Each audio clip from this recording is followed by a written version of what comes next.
Hello and welcome to the first ever episode of the Star Wars After Show presented by Verizon. I'm Andy Gutierrez, co-host of the Star Wars Show, and I am joined today by my esteemed panel of guests and friends, starting with Matt Martin, creative executive from the Lucasfilm Story Group, Star Wars social engagement strategist Justin Bolger, senior content coordinator and contributing writer to StarWars.com Dana Jettings, and of course, my co-host of the Star Wars Show, Mr. Peter Townley. And this week, because the U-Wing was announced on the Star Wars Show, we're talking about ships in the Star Wars universe, as well as touching on some of our favorite Star Wars comics from the past. So this week, we gave the first exclusive look at the U-Wing from Rogue One, which is a cool new addition to the Star Wars fleet. It looks really big to me. Like, I was wondering how big it is compared to the other wings. It is larger. I haven't actually seen a comparison, although I'm sure ILM has that, but given that it's a troop transport, it needs to be able to fit more people than like an X-Wing, which is a single person. Makes sense. Which is weird, because it looks like it's kind of like a Y-Wing cockpit, sort of with X-Wing engines on it. I like that it's cobbled together, though, because I think that ties into the character of the Alliance. They don't have any money, they don't have any ships, they don't have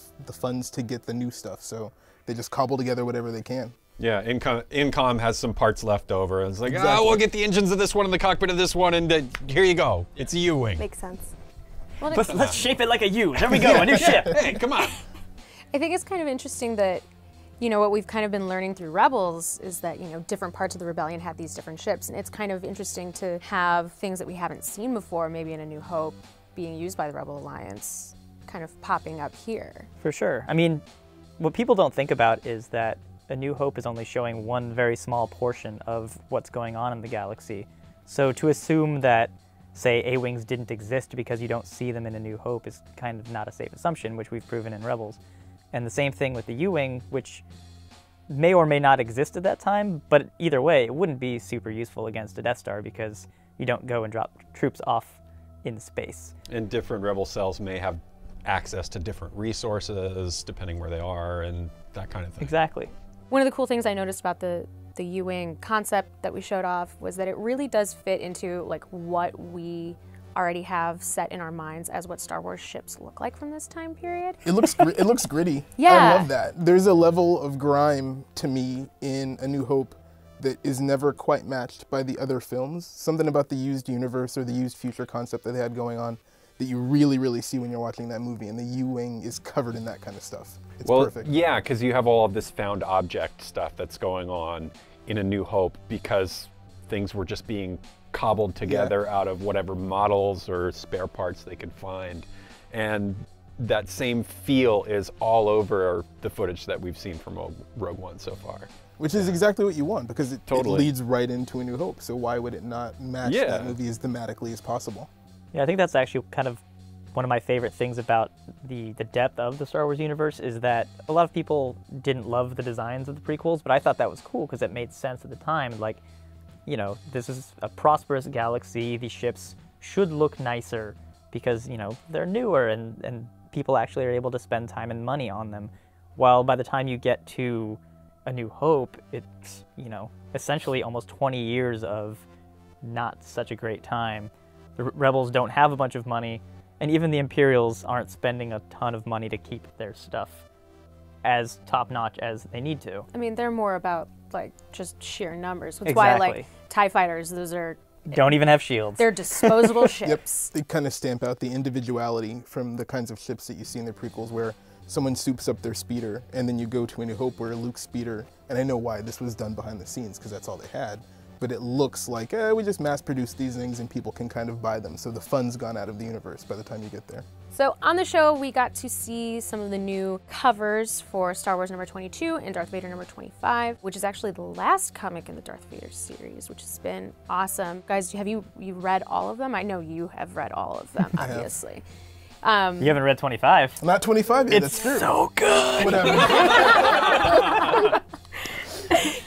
It is, no, I mean, I'm not just trying to rub that in, but I'm a huge Kieran Gillen fan, and the direction that he took that series is so awesome, and the characters that he created specifically for that series are actually some of my favorite kind of new canon characters. There's so. a lot of love out there for 000. Yeah. 000 is a homicidal protocol droid and is exactly as much fun as you would think a homicidal protocol droid would be. I mean, he's like hilarious to blast. read. And so Star Wars 22 is still ongoing. Where has that story gone? Because I used to read all of it and I've kind of fallen by the wayside, but... I think, I don't keep track of, because I read them in advance. So I think 22 is the start of a new story arc, which involves the rebels, kind of our classic heroes, trying to take over their own Star Destroyer. So you guys been reading all of the other Marvel comics as well? Do you have personal favorites? Or? I really like the Kanan comic because we got to see more of why Kanan's a little angsty and he's got some baggage. We saw, you know, what happened with Depa Billaba and always kind of wondered that from the films, and we got a little bit deeper in that, so that was awesome. Definitely. Yeah.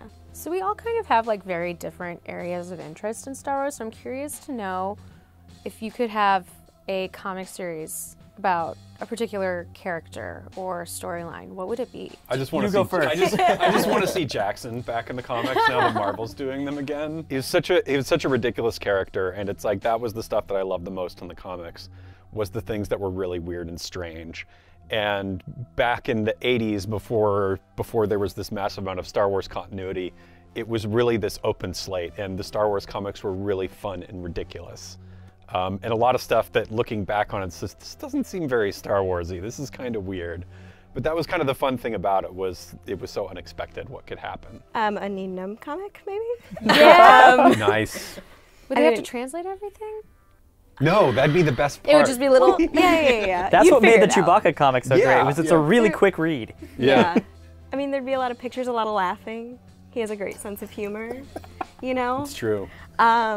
He was in the Leia book. That's why I picked up that book in the first place, because he was on the cover. Maybe after Endor, he and Lando just take off in the Falcon for a while. They're you out. know? He was so smooth. Yeah. And I was just like, yeah, I knew he'd be like that. From like the laughing and, you know. That's a smooth Celestin. So, I mean, he hangs out with Lando. He hangs out with Lando, exactly. It's got, like, they're buddies. Yeah. What do you think they talk about? They're on the same level.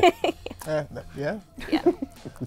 I want to see a Palpatine comic, obviously. I don't think Clear. that's going to Of sound Now, course right. you do. like what era? Like young Sheev? No, or... James Luceno in Tarkin did something that I think was really cool and really underrated as far as people talking about it, where he expands on Palpatine's ultimate plans. And he talks about weird things like reshaping reality and the nature of the universe and stuff like that. And I kind of like the idea of Palpatine being locked away in the basement of the Jedi Temple, doing all sorts of evil Sith sorcerer stuff. So I'll take a one-shot, Marvel, if you're listening. Story group. That would be cool. Yeah, I actually don't want to even say my number one thing because I genuinely really want to make it happen. Yeah, no, so I'm not going to ruin that. This is really just me like getting us to pitch Yeah. you cool ideas so you can get the ears working. Because I know that he had a series back in 2002. The name is escaping me right now, but I want a Jango Fett series. Yeah. Because you know that guy has stories. Oh, yeah. Never thought about that, how little we know about Jango. Yeah. What was he up to? He's way more interesting than Boba. Yeah, he is. Like, he was good enough to have an entire army cloned from him. The guy has stories. But no, I think actually if I was going to say what kind of stories I would like, it's always like weird things that are not necessarily what you would think of with Star Wars. Like I would love a story that's just about normal characters that are not associated with the war at all, and just seeing how a regular person within the universe deals with being within that universe. Yes. I also wouldn't hate a noir story, like a straight up detective story that involves no Force or Jedi, because we did kind of have a book series that was like that in the past, but it was still, he was a Jedi, so that's cheating. Like I just want an actual detective. That'd be cool. I want Star Wars characters doing everyday things like cooking dinner. A Gourmanda series would be great. Gourmanda. Is it the Whip Whip Sterling? Yep. This is the holiday special references always make me very happy. But that was always one of my favorite, like we are so off topic right now, but that was one of my favorite McQuarrie concepts that I ever saw, or paintings that I saw, was the Ithorian like tending to his garden. Yeah. Exactly. I love that. The pop-up yeah. book. Like I love that. Like I want to know what people...